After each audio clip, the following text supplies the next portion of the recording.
Добрый вечер. Вот уже 11-й выпуск общественно-политического телевизионного журнала «Чечен-Инфо». В течение ближайшего часа команда информационного канала представит вашему вниманию обзор наиболее значимых событий недели, ознакомит вас с тем, что и как говорят о нас глобальной сети интернет, представит краткий обзор ключевых событий в непричесанной истории Чеченской Республики и расскажет о жизни и судьбе генерала Александра Чеченского. Все это в рамках одной программы и в течение ближайшего часа. Напомню, мы выходим регулярно по субботам ровно в 10 часов. И повторюсь, что команда информационного канала не сомневается, что новости это весьма интересно, если к ним подходить с интересом. Желаю приятного просмотра. Рамзан Кадыров награжден орденом «Серебряная звезда». Реконструируется федеральная магистраль Н-29 «Кавказ». В Грозном открылся первый коммерческий банк. Отряд «Лидер» завершил первый этап работы по разминированию. Сегодня ваххабизм объявил республике подлую войну, и борьба чеченского народа с этим злом. Москва компенсирует недополученные финансовые средства. Терек проведет матч со сборной Палестины. Подготовлен законопроект о порядке выплаты компенсации пострадавшим в ходе военного конфликта. О том, чего добивается Рамзан Кадыров и какое место он занимает в жизни чеченского общества, в рубрике «Тема инфо». Приезд Толстого в станицу Старогладовская, восстание под руководством Тазы Акмурзаева и суд над Зелимханом Гушмазукаевым. Хронология памятных дат в истории Чеченской Республики. Рубрика «Жизнь замечательных людей» с рассказом об удивительной и яркой судьбе генерала российской армии Александра Николаевича Чеченского. В рубрике «Экспресс-инфо», как обычно, сегодня представлена объективная и независимая картина событий прошедшей недели. Реальная политика и экономика, свежие факты и оперативная хроника. Важнейшие события и громкие заявления. 10 динамичных сюжетов о наиболее ярких событиях прошедшей недели. Каждый из них – мини-репортаж на актуальную тему. Рустам Мугаев в курсе всех значимых событий минувшей недели. Лучшие выпускники вузов Чеченской Республики будут трудоустроены. Об этом заявил глава региона Рамзан Кадыров на встрече с министром образования и науки Чеченской Республики Анзором Музаевым. Все выпускники, закончившие учебу с отличием, после прохождения практики по профилю должны быть трудоустроены в администрациях районах, министерствах и организациях республики, подчеркнул Рамзан Кадыров. По его мнению, Министерство образования республики должно принять конкретные меры, направленные на трудоустройство выпускников высших учебных заведений. В свою очередь, Анзор Музаев отметил, что предложения от работодателей, которым требуются профильные специалисты, уже поступают. Рамзан Кадыров выразил намерение встретиться с выпускниками, отличниками вузов и школ, поручил министру образования и науки подготовить встречу. 23-24 мая состоялся визит в Чеченскую Республику и Ингушетию одного из выдающихся чтецов Корана Хафиза Мухаммада Джабриля. Египетский знаток священного писания посетил Россию по приглашению информационного портала «Ислам.ру» и фонда «Марджани». В ходе поездки Мухаммад Джабриль отметил, что его визит – это миссия мира, и выступая в Грозненской мечети сердца Чечни, а также мечети имени Сулумбека Евлоева в Назрани, Джабриль призвал мусульман к прекращению братоубийственной фитны и раздора. В ходе визита знаменитый Хафиз также встретился с муфтиями двух республик, которые поблагодарили высокого египетского гостя за приезд и выразили признательность за выступление и призыв к миру и братству. Отметим, что чтение Хафизом Корана в сердце Чечни транслировалось по спутниковому телевидению, и выступление шейха было доступно практически во всем мире. Президент Чеченской Республики Рамзан Кадыров награжден почетным гражданским орденом «Серебряная звезда. Общественное признание». Орден вручен главе республики за особый вклад в становление и социально-экономическое развитие Чеченской Республики, мужество и самоотверженность, проявленные в обеспечении национальной безопасности и территориальной целостности Российской Федерации, плодотворную деятельность по оказанию социальной и духовной поддержки ветеранам Великой Отечественной войны. В торжественной церемонии вручения, которая прошла в Доме правительства Чеченской Республики, приняли участие председатель Национального гражданского комитета по взаимодействию с правоохранительными, законодательными, судебными органами Национального фонда общественного признания Сергей Абакумов, заместитель министра внутренних дел Российской Федерации Аркадий Еделев, ветераны Великой Отечественной войны и органов внутренних дел Чеченской Республики. Президент выразил благодарность за высокую оценку его деятельности и отметил, что Национальный гражданский комитет и Чеченскую Республику связывают давние и дружеские отношения. В Чеченской Республике реконструируется федеральная магистраль М-29 «Кавказ». Реконструкцию 10-километрового участка федеральной магистрали, проходящей через Чеченскую Республику, планируется закончить к октябрю 2010 года. Об этом заявил директор филиала ФГУ «Северный Кавказ» Магомед Бакаев. По словам Магомеда Бакаева, здесь прокладывается четырехрядная дорога шириной 27 метров и предстоит построить 4 моста. Подрядчикам предстоит проложить 10-километровую дорогу с разделительными полосами, путепроводами, транспортной развязкой и пешеходными тоннелями. При этом Бакаев подчеркнул, что высокий темп работ обеспечивается своевременным поступлением необходимых средств и материалов для их выполнения. Бакаев добавил, что недавно республику посетили специалисты Росавтодора, которые отметили, что чеченский участок федеральной магистрали «Кавказ» содержится и реконструируется на высоком уровне. Во вторник, как и в других субъектах России, в чеченских школах начался единый государственный экзамен. Ожидается, что в текущем году экзамены пройдут по 13 предметам. Сдача экзаменов завершится к 20 июня. В целом, в 2009 году сдать ЕГЭ изъявили желание 12 тысяч человек. Среди них и выпускники прошлых лет, которые планируют поступить в высшие учебные заведения. Общее число выпускников Чеченской Республики в этом году достигает 10,5 тысяч человек. Напомним, в 2008 году по итогам проведенного в 20 школах эксперимента по сдаче единого государственного экзамена школьники показали крайне низкий уровень подготовки. Экзамены в рамках ЕГЭ тогда проводились по двум предметам – математике и русскому языку. В общей сложности экзамен по математике провалили 58,6% учащихся, а по русскому языку 48%. Ситуацию спасло лишь то, что в 2008 году на чеченских выпускников, сдавших ЕГЭ, распространялась система +1, то есть полученным учащимся оценки добавлялся 1 балл.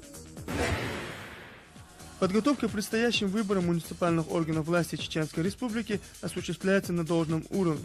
Об этом сообщают в Республиканском центре избиркоме.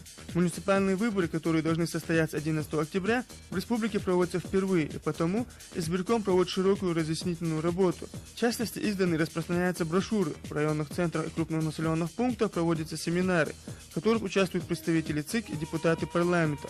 К настоящему времени утверждено 78 избирательных округов Советов муниципальных районов, а также 216 округов по выборам депутатов Советов сельских и городских поселений. В общей сложности гражданам предстоит избрать 2565 депутатов различных уровней и 236 глав муниципальных образований, в том числе 89 депутатов городских советов, 2204 депутата Совета сельских поселений и 272 депутата Советов муниципальных районов. Центральную мечеть сердца Чечни на этой неделе посетили курсанты Грозненского Суворовского военного училища. Это посещение не первое для курсантов этого училища. Спокойные, не по годам рассудительные чеченские курсанты с должным вниманием относятся к своим историческим корням и традиционной религии. Здесь, в сердце Чечни, ребята получают духовное обогащение. Сама аура вокруг мечети успокоительно влияет на души прихожан, отметил в этой связи начальник училища полковник Руслан Личиев. По словам Личиева, училище функционирует всего лишь 8 месяцев, но курсанты уже имеют большие успехи в боевой и политической подготовке. Наглядным примером этому является результат, достигнутый курсантами на проходившем в феврале 2009 года 7-м всероссийском слете «Юный патриот», в котором участвовало 50 команд из стран СНГ. На этом слете, на удивление всем, грозненские курсанты заняли почетное 2-е место. В Грозном открылся филиал Банка развития закрытых административно-территориальных образований ЗАО «Затобанк». Грозненский филиал «Затобанка» стал первым коммерческим банковским учреждением в Чеченской Республике. Ожидается, что ЗАО «Банк» будет выполнять весь спектр банковских услуг для юридических и физических лиц. «Затобанк» стал 4-м по счету среди действующих на территории Чеченской Республики финансовых учреждений. В республике уже функционируют отделения Россельхозбанка, Сбербанка и Внешторгбанка.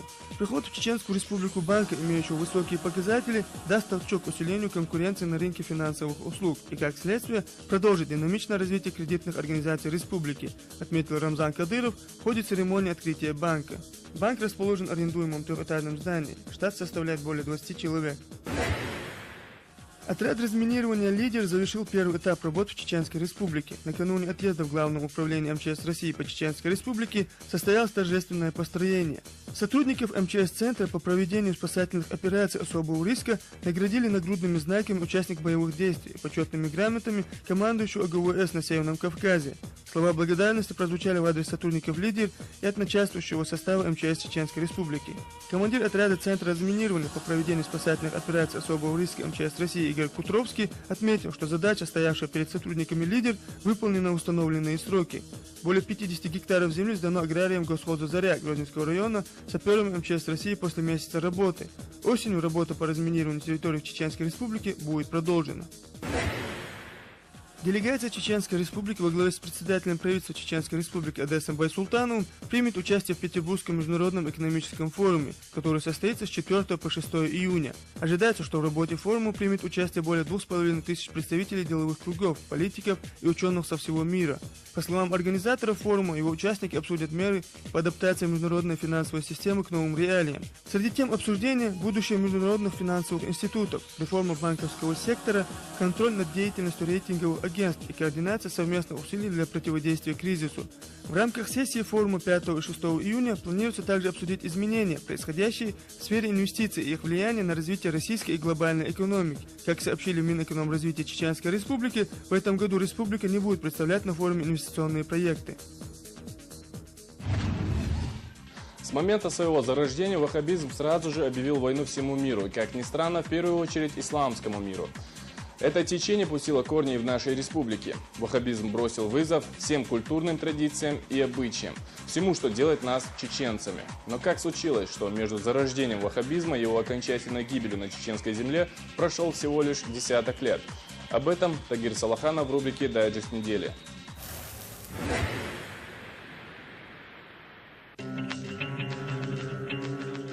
Сегодня в Чеченской Республике идет непримиримая борьба с ваххабизмом. Президент республики Рамзан Кадыров объявил, что больше амнистии не будет. Выбор у участников бандподполья невелик – тюрьма или могила.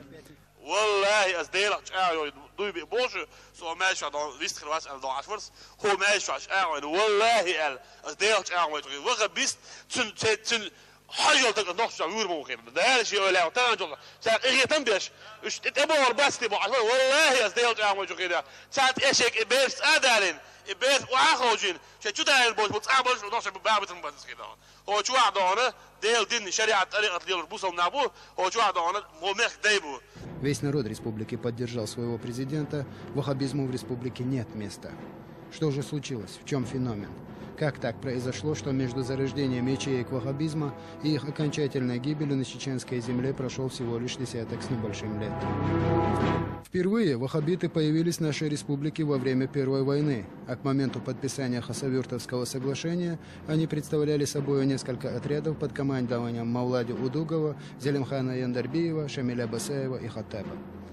К 1998 году ваххабиты представляли собой уже довольно мощную силу. Тогда же ими была предпринята первая попытка захвата власти.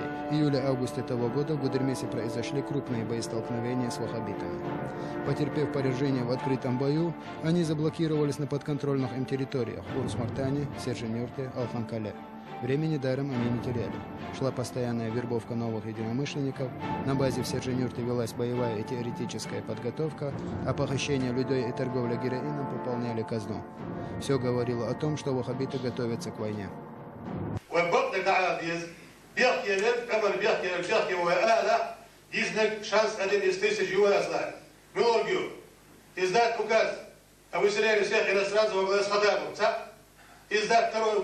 Запретить ваххабизм на территории Чечни. Третий указ – разжаловать Басаева Шамиля. Долго ждать не пришлось. В августе 1999 года боевые отряды ваххабитов под командованием Шамиля Басаева по договоренности в то время с секретарем Совета Безопасности России Борисом Березовским вторглись в Дагестан. Было бы наивным предполагать, что ваххабиты рассчитывали на победу в борьбе с одной из мощнейших армий, причем на их территории. Расчет был в другом – стравить народы. Чеченцев и аварцев, русских и лезгин, карачаевцев и казаков. В общем, зажечь пожар войны, который на Кавказе, как известно, потом тушить не один десяток лет придется. Здесь можно сделать небольшой экскурс. Что же собой представляют ваххабиты? Откуда такая воинственность? Со времени своего зарождения, несколько веков назад, ваххабизм сразу же объявил войну всему миру. И, как ни странно, в первую очередь миру исламскому. Преследование курайшитов, политические убийства, убийство известных алимов, не разделяющих взглядов ваххабитов, постоянное насилие по отношению к мусульманам там, где они превалируют, вот далеко не полный послужной список ваххабизма. عرب اشتغل فتفاصل اشتغل عرب وشو عرب 40 مليون سدي عرب ويس خريستيانا كده 40 مليون عرب ده كو جعف له كده بيدون كيف نابوش بيحكم نص ياسر معدن هرا وجاب بوغس كده ديت شو هانو ياسر نص شغل فينا واتسي فيت سلوه نخشي مترشي نخشي اوشي ده يقولع وش ناندوش عليش ياسر شو نكزاتوا اسبو مش دانشو مش يانشو يح مش هذا شو دونالد مش هذا نوتشل دائما هذا هو نوتشل هلا دون يردان دون كارليفسكي سمع ويك الله يحكم إيراك عبيش تورس عبيش دون دخ بش بيجي دون نص متر نوتشل مو كذا غلط مو كذا طبعا مش هو يحلى ويقدر شيء دون وقع بش وقع بش أخبرت ليش غلط شو حرق الليل نوتشل شو حرق الليل نوتشل من إيش بي غلط من إيش بي بوشه إيش خوخش ويدان وشاد دون وماسخش شيء نقبعكن شيء أتو بوتكي بدعوش. Сегодня только Саудовская Аравия является страной, где официально ваххабизм является единственной допускаемой формой ислама. Саудовская Аравия самая мощная в плане экономики и вооружений страна среди арабских стран. Здесь самое большое среди них население. Вместе с тем, Саудовская Аравия никогда не воевала с Израилем, хотя остальные арабские страны, граничащие со Святой Землей, не один раз находились в состоянии войны с еврейским государством.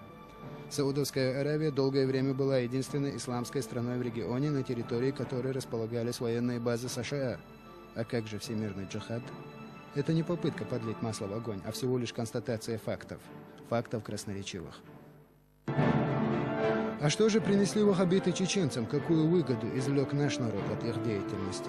Можно сразу сказать, никакой. Но вред был гигантским. Десятки тысяч убитых, еще больше раненых и покалеченных, исковерканные судьбы. Кроме крови, насилия и предательства они не принесли ничего, а те светлые лозунги, которыми они завлекали неокрепшие умы молодежи, так и остались лозунгами, лучше всего характеризующими лицемерие ваххабитов. Нам, наши предки, наши оляи оставили правильный наш традиционный ислам. Мы будем именно жить по этим канонам. А остальное, новшество, которое нам принесли, мы не воспринимаем и не принимаем. За все годы Второй Чеченской войны ваххабиты не отметились ни одной более-менее крупной операции против федеральных сил. Не было у них ни одного тактически выверенного удара. Значит, не было идеи. Зато предательских выстрелов в спину, подрывов, убийств участковых и имамов. Вот это все было.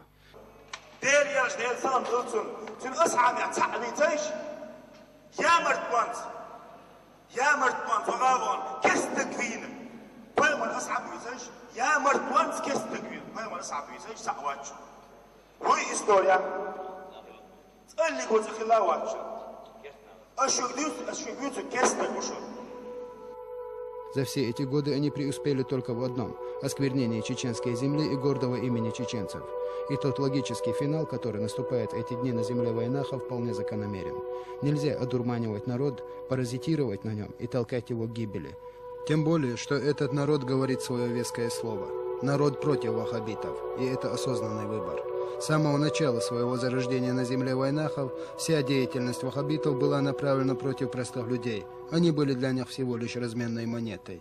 И сегодня именно народ объявил ваххабитов вне закона, вне войнахских традиций и вне земли войнахов. Лучше, чем сидеть в лесу, там, называться боевиками и делать зло людям, приносить зло людям, мне кажется, лучше получить образование, учиться и найти работу, и после работы помогать людям и достичь своей жизненной цели.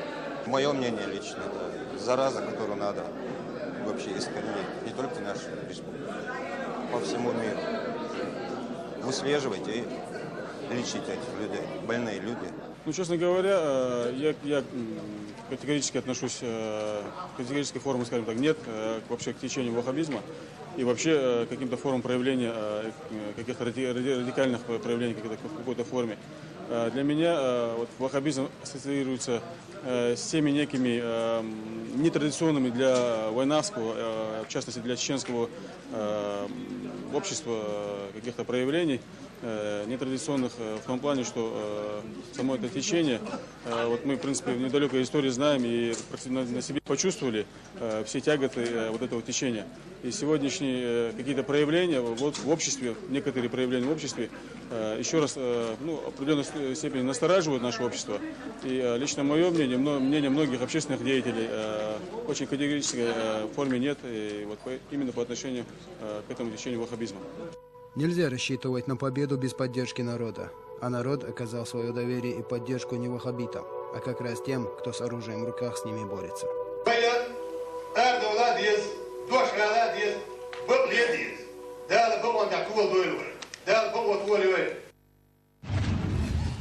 Что говорят о нас в виртуальном киберпространстве? На прошлой неделе говорили, что Москва компенсирует республике недополученные из-за кризиса финансовые средства, что футбольный клуб «Терек» проведет матч со сборной Палестины. О том, что Минюст России подготовил законопроект, который регулирует порядок выплаты компенсаций тем, кто пострадал в период восстановления конституционного порядка, и что у нас появился альтернативный оператор связи. Об этом и не только в обзоре событий глобальной сети интернет.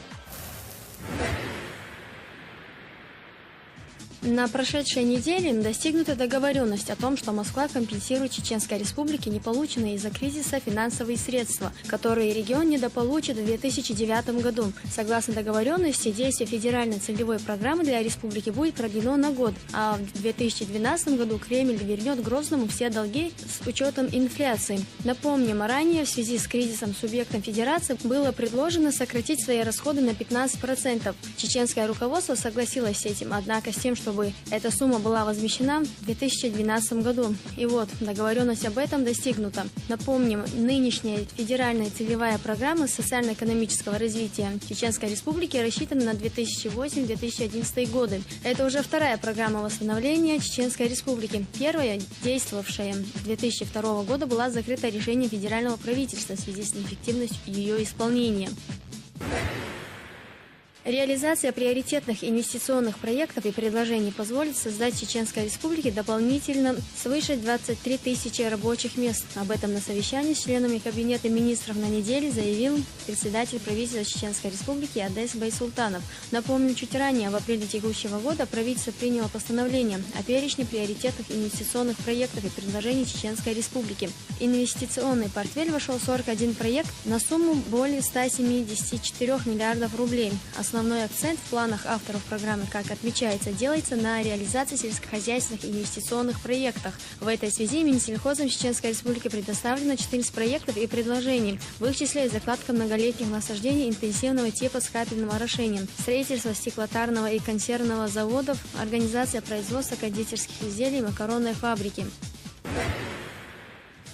Как сообщает ведущее спортивное издание «Спорт-Экспресс», территорию палестинской автономии вскоре посетит футбольный клуб «Терек», который, как ожидается, проведет матч со сборной Палестины. Политизированный футбол согласовывался на самом высоком уровне, сообщает издание. Так, в ходе визита в Чеченскую Республику президент Палестины Махмуд Аббас пригласил грозненский «Терек» помериться силами со сборной этой страны. Приглашение было с благодарностью принято президентом республики Рамзаном Кадыровым. Тренер «Терека» Вячеслав Грозный уже заявил в этой связи, что опыт международных соревнований не помешает команде. Сообщается также и о том, что место проведения матча пока еще не определено. На защиту прав человека и построение гражданского общества в Чеченской Республике, Ингушетии, Дагестане и Северной Осетии Конгресс Соединенных Штатов Америки выделил за прошлый год $10 миллионов. Эти деньги уйдут на ослабление России путем дестабилизации ее пограничных районов. Об этом пишет на этой неделе сетевой ресурс Фонда стратегической культуры. Издание приводит примеры финансирования различных неправительственных организаций, посредством которых и развиваются дестабилизационные процессы. Одна из таких организаций, по данным издания, американская неправительственная организация Freedom House, руководителем которой является бывший директор ЦРУ Джеймс Вулси. На работу таких организаций только в прошлом году были утверждены расходы $400 миллионов, утверждает издание. Дорогомиловский районный суд приговорил националиста Александра Белова за разжигание национальной розни к 1,5 годам условного заключения с испытательным сроком в 2 года. Напомним, в декабре 2006 года прокуратура Карелии уже возбуждала против Белова уголовное дело по статье 282 Уголовного кодекса Российской Федерации за проведение несанкционированного митинга в Кандаполге и возбуждение вражды гражданам, приехавшим в Карелию из Чеченской Республики и Республики Кавказского региона. Тогда поводом для возбуждения уголовного дела стала его речь на русском марше, на котором он призвал к межнациональной розни. Однако в мае 2007 года дело было закрыто за отсутствие состава преступления. Причиной уголовного преследования Белова на этот раз явилось то, что в октябре 2008 года Конгресс народов Кавказа обвинил ДПНИ и Александра Белова в распространении листовок, призывающих к убийству представителей нацменьшинств, в котором содержались призывы к массовому насилию и убийству южных оккупантов – армян, азербайджан и чеченцев. Подготовлен законопроект, который регулирует порядок выплаты компенсации тем, кто пострадал в период восстановления конституционного порядка в Чеченской Республике, сообщил на днях в средствах массовой информации министр юстиции Александр Коновалов. На компенсацию, по словам министра, могут рассчитывать не только жители республики, но и другие граждане России, которые так или иначе оказались вовлечены в контртеррористический процесс. Законопроект предлагает, что размер компенсации будет определять комиссия, созданная главой соответствующего региона. В целом порядок компенсации утвержден указом президента Бориса Ельцина еще в 1995 году, уточненным в 2005 году. Так, материальная помощь заранее составляет 2000 рублей, а семьям погибших – 20 тысяч рублей. В 1997 году правительство утвердило порядок выплаты компенсации за утраченное жилье до 120 тысяч рублей на семью. Однако постановление правительства, определившее порядок реализации указа, до сих пор не было зарегистрировано в Минюсте и фактически не исполнялось.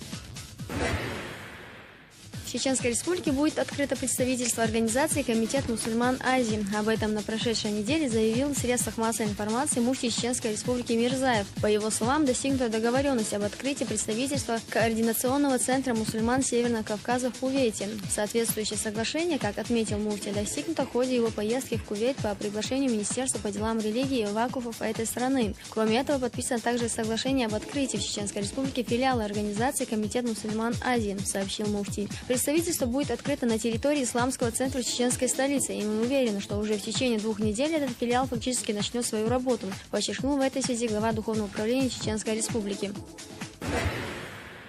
В Чеченской Республике начал свою деятельность новый оператор связи. 27 мая в Грозном состоялась презентация нового оператора в сфере внедрения современных телекоммуникационных и информационных технологий Вайнах Телеком. Об этом сообщает сетевое издание «Ариадна Новости». Транспортная сеть Вайнах Телеком представляет из себя волоконно-оптическую линию связи общей протяженностью 918 километров с выходом на узлы связи соседних республик, что обеспечивает компании стопроцентное резервирование внутризоновой сети. В этой связи уже заявлено, что основной задачей нового оператора является предоставление мультисервисных услуг в связи на основе собственной транспортной сети. Ожидается, что появление альтернативного оператора связи наряду с действующим федеральным предприятием связи электросвязь обеспечит дополнительные возможности граждан и организации республики в выборе поставщика услуг.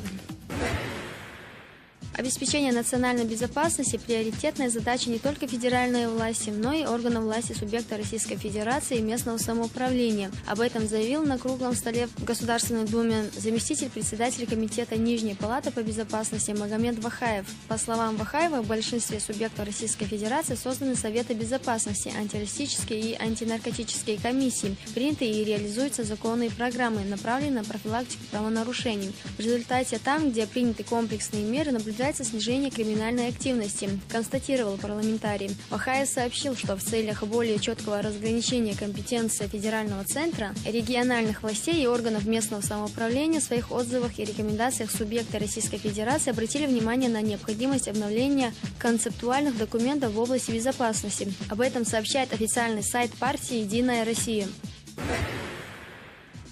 Фотовыставка Чеченского общественно-культурного центра «Борт» в Республике Башкортостан открылась в галерее народного искусства Урала в преддверии второго съезда Ассамблеи народов Республики Башкортостан. Экспозицию составили несколько частей, посвященных истории, культуре и быту чеченского народа. Подобную выставку центр «Борт» проводит 4-й раз. Она знакомит уфимцев и гостей столицы Башкортостана с историей чеченского народа, национальной одеждой, современной чеченской художественной литературой и блоками, посвященным народному артисту Союза Советской Социалистической Республики Махмуду Асамбаеву, чеченцам, ветеранам Великой Отечественной войны. Кроме традиционных стендов, в этом году посетители выставки увидят в галерее фотографии, иллюстрирующие значимые события и мероприятия в жизни культурного центра чеченской диаспоры в Башкортостане. Центром же экспозиции по праву можно считать новую серию «Край родной, город Грозный». Организаторы уверены, что выставка окажет положительное влияние и поспособствует объединению народов Чеченской Республики и Башкортостана.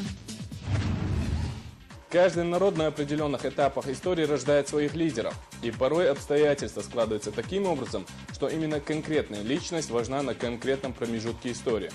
На данном этапе это уже вне всякого сомнения Рамзан Кадыров попал в нужное время. Чего он добивается и какое место занимает в жизни чеченского общества? Об этом и многом другом в нашем регулярном исследовании того, что лежит за внешней стороной события или явления, в еженедельной рубрике «Тема». Порой мы даже не задумываемся о том, что сегодня по нашим улицам ходят те, кто завтра станет нашей историей. В них мы видим лишь своих современников с их недочетами, плюсами или минусами. И они для нас всего лишь предмет обсуждений и оценки, порой необъективной и не всегда однозначной. Народная память сохранила слова имама Шамиля о том, что чеченцы не умеют почитать своих лидеров. Сегодня о Кадырове говорят много, и мнения сторон тоже порой взаимоисключающие. Думается, что эти слова в полной мере имеют отношение и к этому человеку. Так кто он, Рамзан Кадыров, чего он добивается и какое место он занимает в жизни чеченского общества? Постараемся просто понять этого человека и осмыслить его предназначение и роль в современной чеченской истории. Во-первых, бесспорно, что практически за пару с лишним лет именно ему удалось возродить до основания разрушенную республику. Сегодня в регионе практически нет ни одного населенного пункта, которого бы не коснулись кардинальные перемены, и речь идет сегодня даже не о восстановлении разрушенного войной хозяйством, а о устойчивом социально-экономическом развитии республики. Помнится, с чего начинал Рамзан Кадыров в должности премьера. До основания разрушенная экономика, полное отсутствие товаропроизводства, блокпосты, разрушенный жилищный фонд, беженцы в палаточных лагерях, кромешный мрак по ночам, правовой беспредел. Сегодня, по оценкам гостей столицы, Грозный уже вполне европейский город. Что, если и это не достижение? Помнится, в 70-е годы секретарь обкома КПСС Власов отстроил небольшую часть центрального Грозного. Так память о нем в республике сохранилась до сих пор. А тут практически заново отстроена республика. Уже только этот факт стоит того, чтобы вписать его имя в чеченскую историю. Темпы строительства поражают, и это понятно. Люди работали по ночам при электрическом свете, работы велись в 3 смены. На счету каждая копейка, каждый кирпич. Все это уже говорит об организаторских способностях президента, который круглыми сутками пропадал не в кабинетах, а на строительных площадках. Заслуги этого человека в возрождении республики не отрицают даже его откровенные недруги, которые, кстати, указывая на него пальцем, сами и палец о палец не ударили во имя все той же горячо любимой родины, о которой они якобы так сильно пекутся. Любить родину все-таки не значит кричать об этом с каждого угла довольной и сытой Европы, а откинув свои политические амбиции, сделать все, что возможно для ее процветания. К слову, именно это и делает Рамзан Кадыров, не слушая вопли всякого рода псевдопатриотов. Еще свежи в памяти легенды о черной дыре, куда как в воду уходили миллиарды. Менялись как перчатки руководители, все они трудились в поте лица, но республика оставалась в руинах. И только он, Рамзан Кадыров, сумел сдвинуть этот воз и впряг в одно дышло лебедь, рак и щуку, которые тянули республику то влево, то вправо.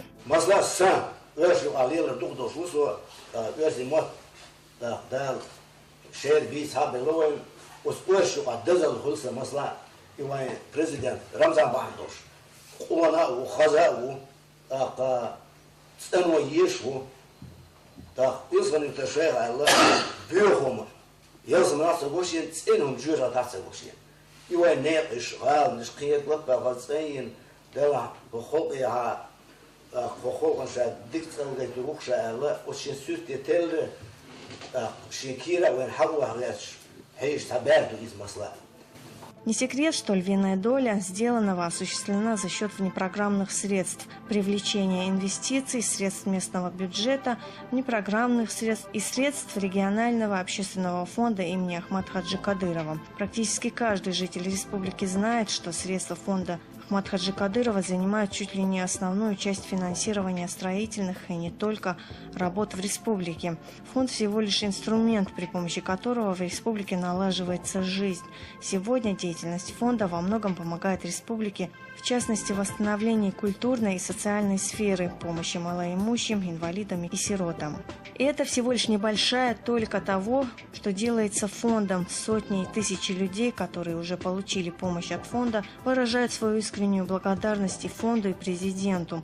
Справка для скептиков, которые не преминут спросить, откуда у фонда столько средств. Во-первых, фонд сам зарабатывает. Его средства вложены в ряд коммерческих предприятий. Прибыль с них и идет на нужды республики.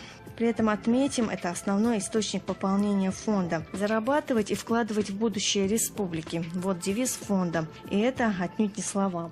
Во-вторых, в фонде аккумулируются средства инвесторов. предпринимателей и бизнесменов, которые вкладывают в развитие республики. Причем в этих пожертвованиях немаловажную роль играют опять-таки личные взаимоотношения Кадырова в деловых кругах, основанные на уважении и в признании его заслуг в восстановлении республики.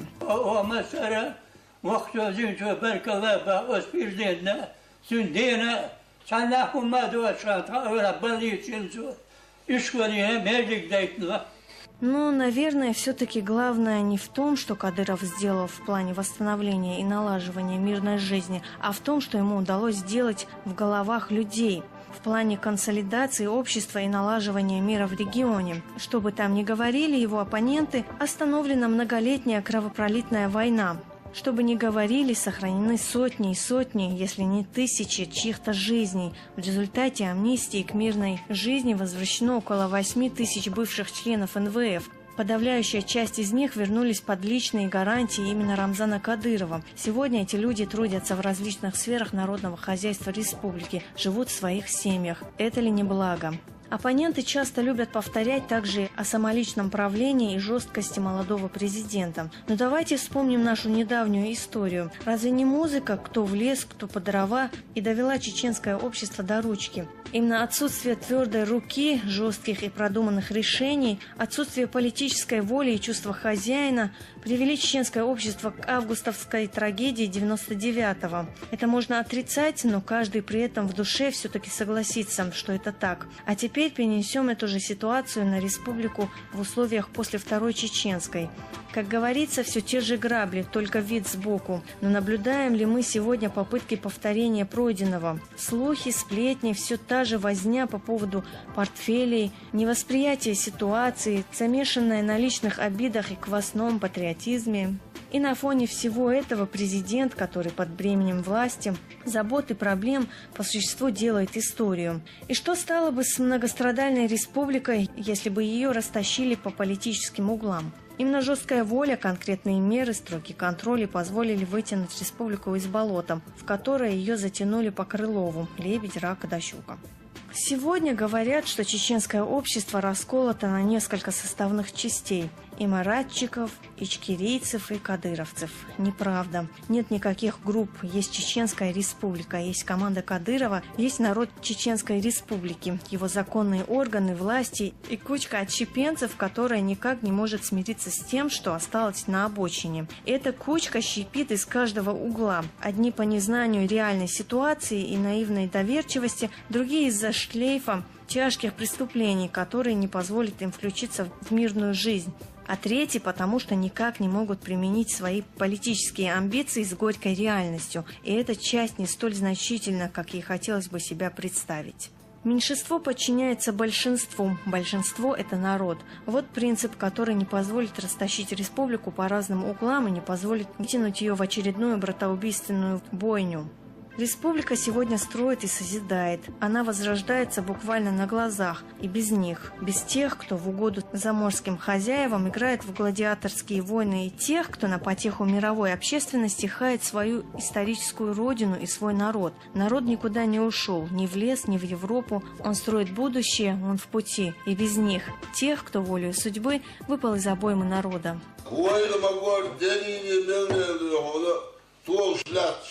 Hizar vayri o yuzar saşar teriyor. Tuol şlas denini meldir. Vay olluktu vay belhiş bu. Akka bezdigiş, zirtiş. Şey bosul dinleyen o. Luştagan osul bok atto bas hojriş yok. Bin hiz masladır onu. Hokkul yok zaman çok. Otsu vay dik bol. Dağlı vay bosul patçavel. Vay хиятам барга. Вернемся к президенту и его роли в истории чеченского народа. Каждый народ на определенных этапах истории рождает своих лидеров, и порой обстоятельства складываются таким образом, что именно такая конкретная личность важна на конкретном промежутке истории. На данном этапе, это без сомнения, Рамзан Кадыров попал в нужное время и в нужное место. Именно его харизма и порой его жесткие решения и политическая воля, его энергия и стремление в завтра и позволили реализовать амбициозные амбициозные планы восстановления, в которые вчера еще не верилось. И по самым оптимистическим прогнозам такое ожидалось только через лет 20. Кадыров сегодня у руля не потому, что у него непомерные амбиции или жажда власти, а потому, что так распорядилась история чеченского общества. И потому чьи-то мелкие политические амбиции, заблуждения, личное неприятие или доходы с кровавой бани не стоят расхождений с народом. Со своим народом, который, кстати, как ни крути, проголосовал на мартовском референдуме в 2003 году и высказал в отношении будущего республики. Ее, к слову, исполняет сегодня Рамзан Кадыров.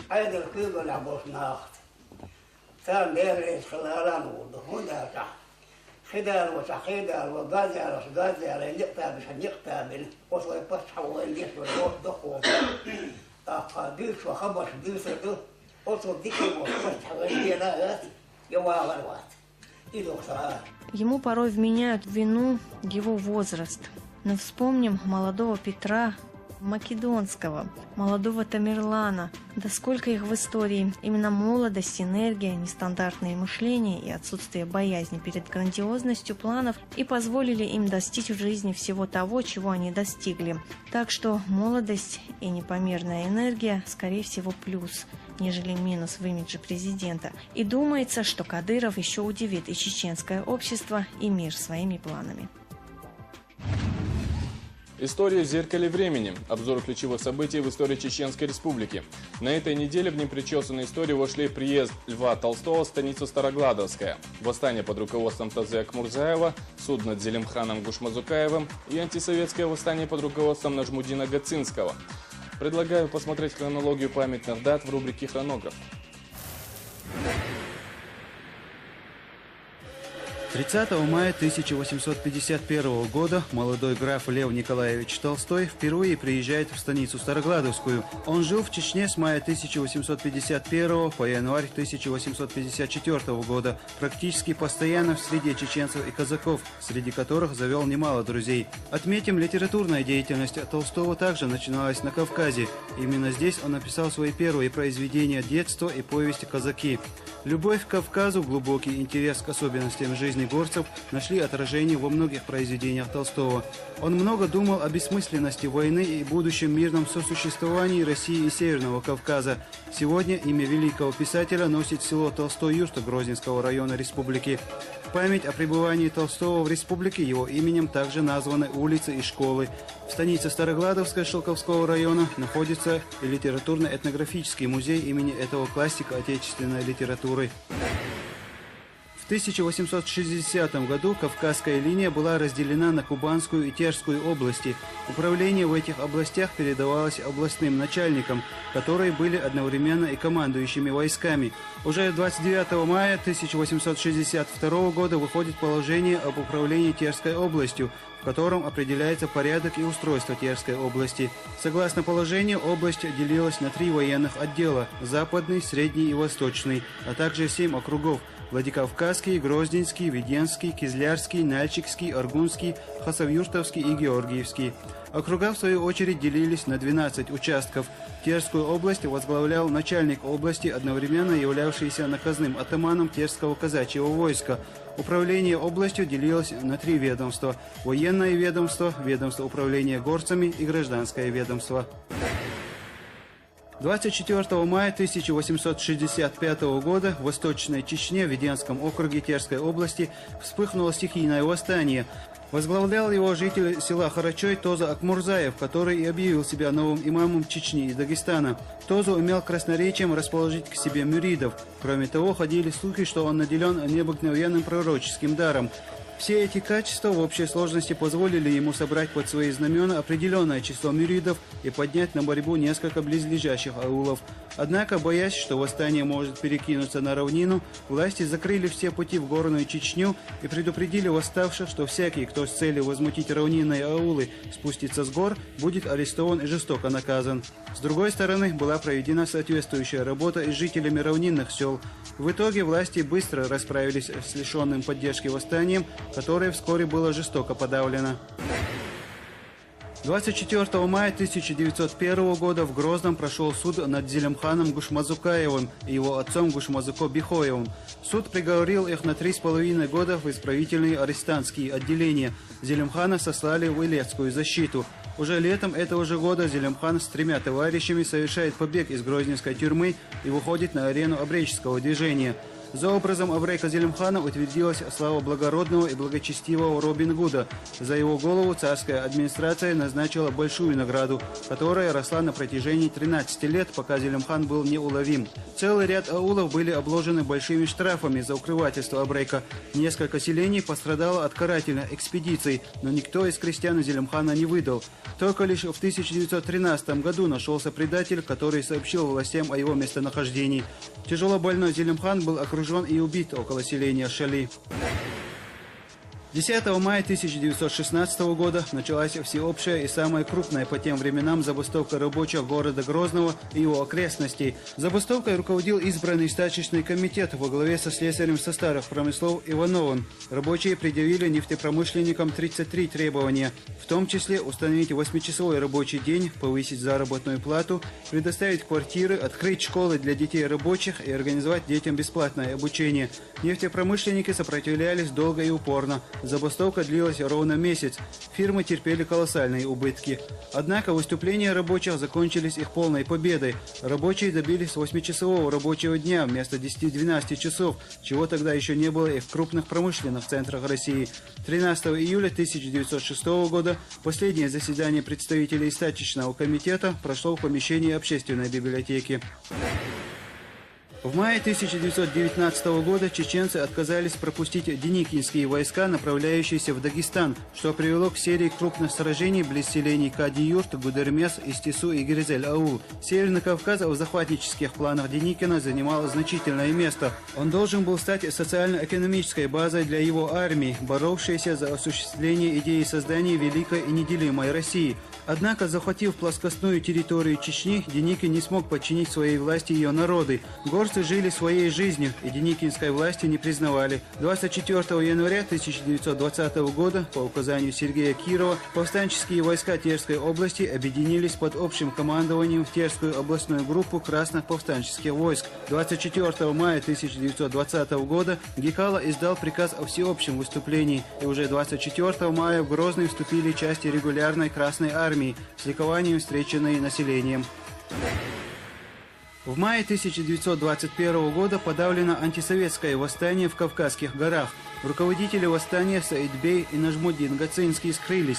Первый в Турции, второй в горах Чечни. Само восстание вспыхнуло в горных районах Чечни и северной части Дагестана в сентябре 1920 года, и возглавили его выходец из Дагестана Нажмуддин Гацинский и внук имама Шамиля Саидбей. К концу 1920 года силы Саидбея уже насчитывают 2800 пеших боевиков и 600 кавалеристов при 20 пулеметах и 4 орудиях. В это же время отмечается появление в отрядах мятежников, инструкторов, турок и англичан. Последние очаги сопротивления к октябрю 1921 года удалось погасить. Руководитель мятежа Саидбей возвратился в Турцию, значительно улучшив свое финансовое положение. Позднее уехал в Англию. Нажмуддин Гацинский в течение нескольких лет скрывался в горах. Он арестован только в сентябре 1925 года.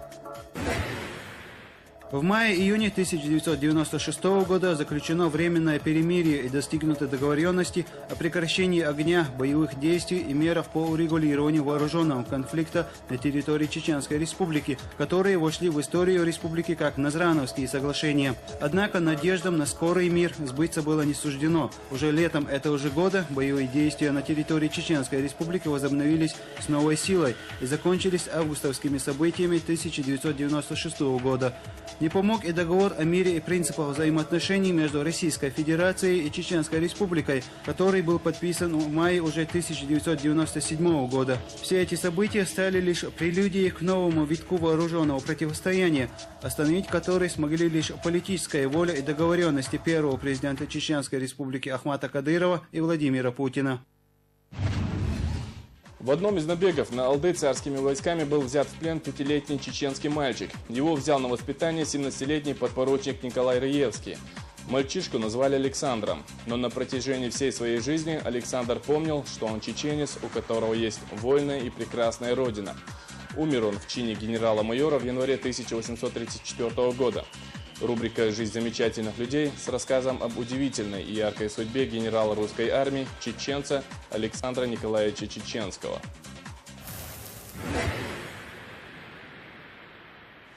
В одном из набегов на аул Алды царскими войсками был взят в плен 5-летний чеченский мальчик. Его взял на воспитание 17-летний подпоручик Николай Николаевич Раевский, будущий знаменитый генерал, герой Отечественной войны 1812 года. Тот самый, о котором Наполеон сказал: «Из таких генералов делают маршалов». Впоследствии один из самых храбрых и благородных людей России, генерал Раевский, уезжая с Кавказа, писал военному министру Чернышову: «Я здесь первый и один по сие время восстал против пагубных военных действий на Кавказе. И от этого вынужден покинуть край. Наши действия на Кавказе напоминают мне действия первоначального завоевания Америки испанцами». Мальчика окрестили Александром Николаевичем Чеченским. Маленький чеченец воспитывался в Каменке, Украина, у матери Николая Раевского, Екатерины Николаевны, с ее детьми от второго мужа Льва Давыдова, богатого помещика. Александр получил прекрасное домашнее образование, окончил Московский университет. Затем начинается военная карьера Александра. В чине вахмистра он служит в Кизляре, Нижегородском драгунском полку, где командиром был его приемный отец, полковник Раевский. За 2 года службы на Кавказе Александр отличился экспедицией против персов на Каспии и военного действия против турок на Черноморье, получает звание прапорщика. 24 года Александр Чеченский становится подпоручиком. На Кавказе наступает временное затишье. На Западе же идет война с Наполеоном. Чеченский подает рапорт с прошением о переводе на Запад. И он был переведен в Гродненский гусарский полк. Командует его полуэскадроном. Судьба близко сводит Александра с Денисом Давыдовым, кузеном Давыдовых, с которым он рос. Александр и Денис впервые встретились в Каменке. Последний был кузеном приемной семьи Чеченского. В своих военных записках Давыдов пишет: «Состоявшийся по кавалерии ротмистр Чеченский, вывезенный из Чечни младенцем и возмужавший в России. Росту малого, сухощавый, горбоносый, цвет лица бронзового, волосы черного, как крыло ворона, взора орлиного. Характер ярый, запыльчивый и неукротимый. Явный друг или враг. Предприимчивости беспредельной, сметливости и решительности мгновенной». Денис в это время адъютант Багратиона. В 1805 по 1807 годах со своим полуэскадроном Александр участвует в боях с наполеонскими войсками. За отвагу в сражении под городом Плесиш-Элау Чеченский награжден орденом Святого Георгия 4 степени с бантом. Такой же орден за эти бои получил и генерал Багратион. Мужество Чеченского в бою под Гудштатом отмечается золотым георгиевским оружием, саблей с надписью «За храбрость». Потом Чеченский принимает участие в войне со шведами. Перед Отечественной войной наступает временное затишье. Александр Николаевич бывает в светском обществе, общается со своими родичами, женой Раевского Еленой и его детьми Марией, Николаем, Александром и Екатериной, со сводными братьями и сестрами Николая Раевского Давыдовыми. В 1812 году Наполеон с полумиллионной армией вторгается в пределы России. Чеченский принимает командование над Букским казачьим полком, который находится в арьергарде армии Барклая де Толли. На Бородинском поле полк Чеченского участвует в отчаянной кавалерийской атаке в составе кавалерийского корпуса атамана Платова. Наполеон занял Москву. Сильно поредевший в боях Букский казачий полк был передан под командой генерал-лейтенанта Шепелеву и затем слез отрядом подполковника Дениса Давыдова, где и начинаются его знаменитые рейды по тылам противника. Во всех партизанских боевых действиях проявляется незаурядная храбрость Александра Чеченского, которого Давыдов постоянно выделяет в своих реляциях. Русская армия преследует отступающих из Москвы французов. С августа по декабрь 1812 года Чеченский со своим отрядом прошел с боями от Вязьмы до Смоленска, Виллина, Гродно, Польши. В это время Александру Чеченскому случилось выступать в роли не только храброго воина, но и искусного дипломата. Так, в результате переговоров ему удалось добиться, что из города Гродно вышел неприятельский отряд генерала Фреймеха, который намного превосходил численно полк Чеченского. Кроме того, французами было оставлено имущество более чем на 1 000 000 рублей. За взятие Гродно без кровопролития Чеченскому было присвоено звание майора.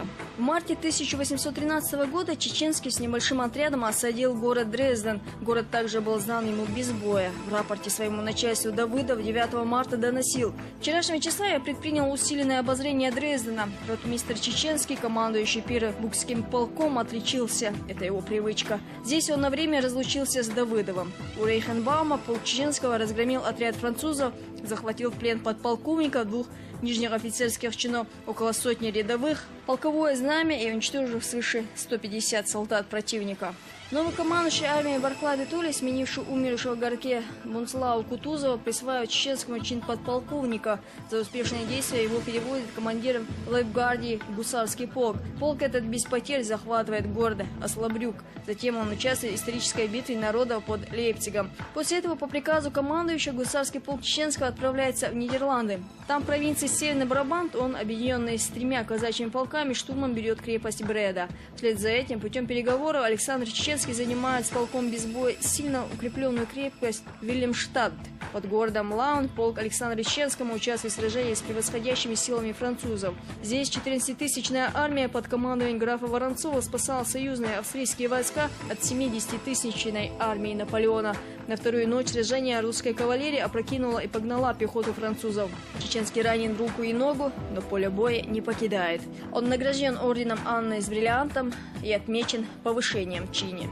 Пал Париж. Полковник Чеченский в свите царя рядом с генералами Раевским и Давыдом участвует в торжественном шествии и параде победителей на Елисейских полях. После окончания заграничного похода Чеченский женится на дочери тайного советника Екатерине Бычковой. Катя принесла ему приданое в Ворсклу, небольшое поместье со 111 крепостными душами. У него было 6 детей: Софья, Александра, Катя, Николай, Вера, Надежда. В феврале 1824 года генерал-майор Чеченский был уволен в отпуск Арбатским минеральным водам до извлечения с производством жалования и с отчислением из кавалерии. Существует предание, что на военном смотре он был представлен императору, и тот заметил, что даже азиат, оказывается, может быть хорошим российским офицером. На что Александр Чеченский ответил, что если бы это было сказано кем-нибудь другим, то дуэли бы ему не избежать. Император нахмурился и молча отошел, но возмущенный поведением Александра Чеченского отправил его в отставку, после чего тот оказался в опале. Это может быть всего лишь легендой. Может и был такой факт, а может нет. А в действительности известно, что Чеченский присутствовал на коронации Николая I, хотя о его полемике с императором истории не упоминается. В декабре 1825 года Чеченскому вышло приглашение из Петербурга прибыть для принятия присяги новому государю Николаю I. Александр добрался до Петербурга в день восстания на Сенатской площади, где его и достали сразу свиту царя. «Я всегда полагал, — вспоминал Давыдов, — что император Николай одарен мужеством, но слова, сказанные мне бывшим моим подчиненным, вполне бесстрашным генералом Чеченским, и некоторые другие обстоятельства поколебали во мне эти убеждения. Чеченский сказал мне однажды: вы знаете, что я умею ценить мужество, а потому вы поверьте моим словам. Находясь в день 14 декабря близ государя, я все время наблюдал за ним. Я могу вас уверить честным словом, что у государя, бывшего во все времена весьма бледным, душа была в пятках. Чеченский, так и не присягнув Николаю I, в тот же день уехал в Ворсклу. Его оставили в покое, но на службу не позвали. 45-летний он навсегда поселился в имении своей жены и жил почти безвыездно. Своей чести и нашей гордости Александр Чеченский не пришелся ко двору. У него не было наград и милостей, кроме тех, которые он заслужил кровью, защищая Отечество. Через всю жизнь Александр принес в своем сердце сознание, что он не только верный сын России, но и чеченец, имеющий свою овеянную детскими мечтами далекую, вольную и прекрасную родину. Умер он в чине генерал-майора в январе 1834 года. Такова удивительная и яркая судьба соратника Дениса Давыдова, генерала российской армии, чеченца Александра Николаевича Чеченского. Ничто не вечно. Вот и наша программа подошла к концу. Однако мы вернемся ровно через неделю. Хороших вам новостей и удачи!